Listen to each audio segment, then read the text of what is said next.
ንልዕልኻ ዘሎ ክትርኢ ግዜኻ ኣይተባኽን። ሓጎስ ነቶም ብዘለዎም ዘይዓቡ ሰባት ፈጺማ ኣይትመጽእን እያ። ኩሉ እትደልዮ ዘበለ ክትረክብ ከዓ ኣይትሕሰብ።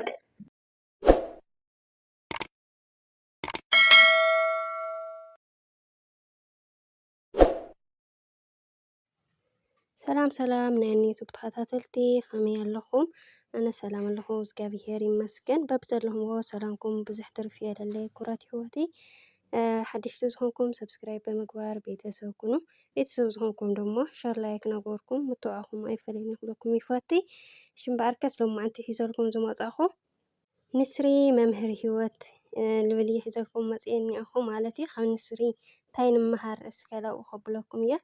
ካልኣይ ደሞ ሕጉስ ምዃን ልብል ደሞ ሒዘልኩም መጽአኒ ኣኹ ማለት እዩ። ኩራት ህይወት እየ ላኡ ከብለኩም እየ።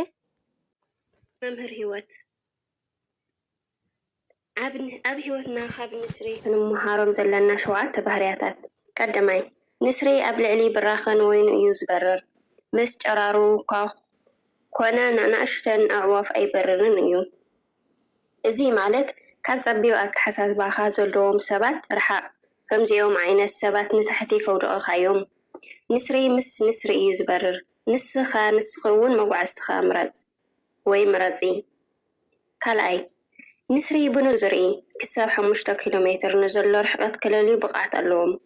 እንቅፋት ብዘየገድስ ነቲ ካሃድኖ ዝውሰኖ ክሳብ ዝሕዝ ንስሪ ካብ ዕላምኡ ኣይዘንብልን እዩ። እዚ ማለት ራእይ ሃሊኻ ወይ ይሃሊኺ። እንቅፋት ብዘየገድስ ኣብ ራእይኻ ኣተኩር ክትዕወት ከዓ ኢኻ። ሳልሳይ መብዛሕትኡ ግዜ ንስሪ ንዝሞተ ነገር ኣየልዕልን እዩ። ሓድሽ ዝሃደንዎ ነገር እዮም ዝምገቡ። እዚ ማለት ኣብ ሕሉፍ ዓወትካ ደው ኣይትበል ወይ ኣይትበሊ። ሓድሽ ነገር ንምርካብ ንቓሕ ሕሉፍካ ንዝምልከቶ ግደፈሉ። ራብዓይ ንስሪ ንደበናታት ይፈቱ እዩ። ደበናታት እንተተኣኪቦም ንስሪ ይሕጐስ። ንስሪ ናይ ደበናታት ንፋስ እንተረኺቡ ብኽንፉ ንነብሱ ልዕል ደበናታት ከም ትወፅእ ይገብር። እዚ ነገር እዚ ንንስሪ ኣብ ኣየር ክንሳፈፍ ተጻዋርነት ከጥርን ይሕግዞ። ምስ ምምጻእ ደበናታት ኩለን ኣዕዋፍ ኣብ ትሕቲ ገረብን ኣቝጽልትን ክሕብኣ እንከለዋ ንስሪ ግና ብዘይ ጸገም ህይወቱ ይመርሕ። እዚ ማለት ካብዚ ዘለኻዮ ንላዕሊ ክገብሩኻ ክሐይሉኻ ምዃኖም ፈሊጥካ ንጸገማትካ ግጠሞም ወይ ግጠም እዮም። ውልቃዊ ህይወትና ኮነ ስራሕ እቲ ንዝምድና እንመርጾ ሰብ ብብዙሕ ነገራት ምስ መርመርናዮ ክኸውን ኣለዎ።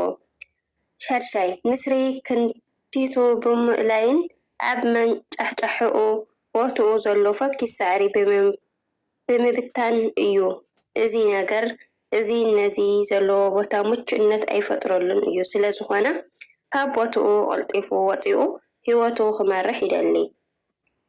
እዚ ማለት ምቹእ ዞባናትካ ግደፍ ኣብኡ ምዕባለ የለን ክትዓሻሽወካን ጊዜኻ ክበልዐካን እዩ።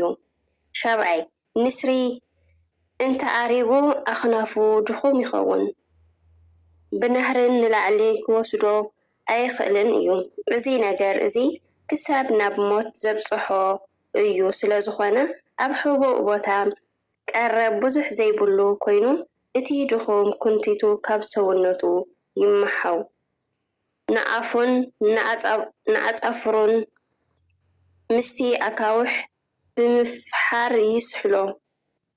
ኣብዚ ሕቡእ ቦታ ክሳብ ሓድሽ ክንቲት ኣፍን ኣጽፋርን ዘበቆል ይጸንሕ። ብድሕሪዚ ካብቲ ዝነበሮ ንላዕሊ ሓይሉን ተሓዲሱ ይወፅእ። እዚ ማለት ሕማቕ ኣመላትና ክነወግዶ ኣለና።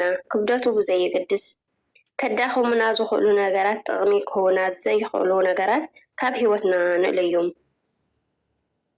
እዚ እንተርዳኣ ጌርና ንመጻኢና ጽቡቕን ህይወትና ደሞ ሕጉሳት ክንኮን ኢና። ሕጉስ ንምዃን ጥቕሚ ናይዛ ህይወት ቀዳማይ ወዲ ሰብ ኣብ መዓልታዊ ህይወቱ ሕጉስ ምስ ዝኸውን ዋላ ንጥዕንኡ ኣዝዩ ጠቓሚ እዩ። ኣብ ህይወትካ ሕጉስ ክትከውን ክትገብሮም ዘለካ ነገራት ክትገብሮም ዝግባአካ ብሰንኪ ፍርሒ ንዘቋርፅካዮ ነገር ክትብድሆ ፈትን። ምክንያቱ ፍርሒ ዕንቅፋት ናይ ሓጎስን ዓወትን ስለ ዝኾነ። ብዛዕባኻ ንዝዛረቡ ሰባት ዕድል ኣይትሃቦም። ሰብ ብዝሃበካ ሕማቅ ፍርዲ ወይ ብዛዕባኻ ብዝዛረቦ ሕማቅ ነገር ከይተጨነቕካ ነቲ ዘለኻዮ ግዜ ከመይ ጌርካ ሕጉስ ኮይንካ ከም ትሕልፎ ጥራሕ ሕሰብ። ኣብ ጉዕዞኻ ንዝሰርሕካዮ ዘበለ ናይ ኩሉ ሰብ ደጋፍ ኣይትጸበየሉ።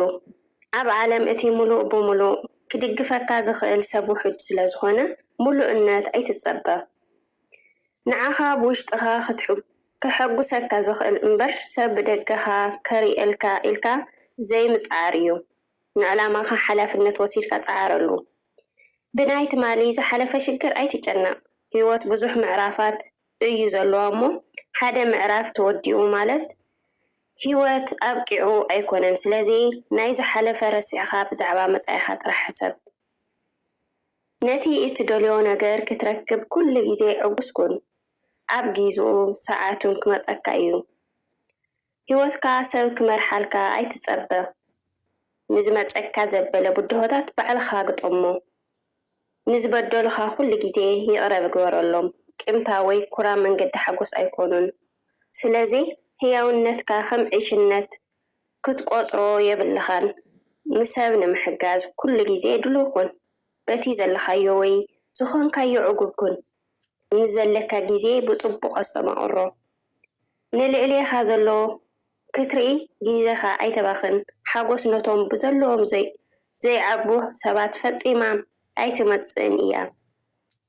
ኩሉ እትደልዮ ዘበለ ክትረክብ ከዓ ኣይትሕሰብ። ንግሆ ምትሳእ፣ ስፖርት ምስራሕ እውን መዓልታዊ ህይወት ሕጉስ ኮይንካ ክትነብር ትኽእል። ስለዚ ሕጉሳት ክንከውን ሓጎስ ካብ እግዚኣብሔር ኣምላኽ ካብ ባዕልና እዩ እሞይ ኩራት ኣሕዋተይ ሓጎስና ባዕልና ንፍጠር ማለት እዩ። ናይ ሎም መዓልቲ እዚኣ እያ ነይራ። ሻብ ብኻሊእ መደብ ንራኸብ። ሸር ላይክ ሰብስክራይብ ናበርኩም ምትዋዕኹም ኣይፈለኒ ኣሕዋተይ። ተፈትሖም ጓ ድሞ ሸር ግበርዋ ማለት እዩ። ሃናፅ ዘበለ ርእቶ ከዓኒ ኣብ ቦታ ኮመንት ኣቕሙጥለይ ትሁኒ ሃናፅ ርእቶ ካብ ልቢ እየ ለመስግን። ንትሁኒ ሃናፅ ርእቶ ለኣየ ልተጋገኽዎ ልኽእረም እንትሕር ደኣ ጽቡቕ ኣለየ ኮይነ ከዓኒ ንኽቕጽለሉ ንኸበርትዐኒ ሕግዘኒ እሞይ ናታትኩም ሃናፅ ርእቶ ኣይፈለኒ። ኩለኩም ይፈቲ ኩራት ይሕወተይ። ክሻብ ካሊእ መደብ ልመጸኩም። ባይ ባይ። ሰሰናዩ